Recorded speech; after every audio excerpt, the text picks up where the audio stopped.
when it comes to Africa, I'm sure many people in this audience will have made the same observations. I think we must take responsibility and accept our failures in dealing with these matters. For example, relating to what President Obasanjo has just said, on the case of Boko Haram, or you can use that for many other cases. For me, when I'm watching on television, and I find our leaders who should have been working together all along to address these problems that commonly affect their countries, wait until they are invited to go to Europe to sit there and just,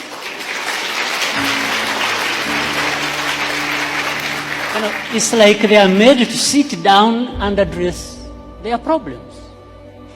Why does anybody wait for that? What image does it even give about us, about Africa? In fact, the image it gives is that we are not there to even address these problems. We are there for a photo opportunity.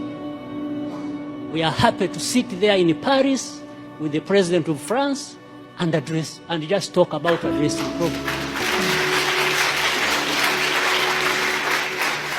It doesn't make sense that our leaders cannot get themselves together to address problems affecting our people. It doesn't make sense. Of course, I'm saying this painfully. On the other hand, that I look forward for the time when I can be like the two former presidents. I think they are more free to say things than I. Being where they are and me being where I am. So I tend to remain with some reservations about what I have to say because, but I think there is that serious problem. African leaders, we don't need to be invited anywhere to go and address our problems without first inviting ourselves to come together to tell each other the actual truth that we must tell each other about our serious problems.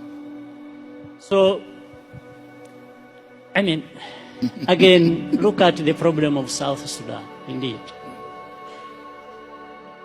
The first problem was about this country and the people there wanting to be independent. They got independence. Now that turned into a problem. How? So you have one war being fought, waged to be independent, then you have to fight another when you have achieved independence. Just fighting among themselves. Why? So some of these underlying root causes should and could have been addressed by the leaders there. Whatever happened, whoever was wrong, that's not the issue. It is still the responsibility of leaders. If they can't resolve the matters themselves, well, why not? Why not call upon neighbors to say, come and help? We have a problem here. Maybe there is a problem between the president and the vice president.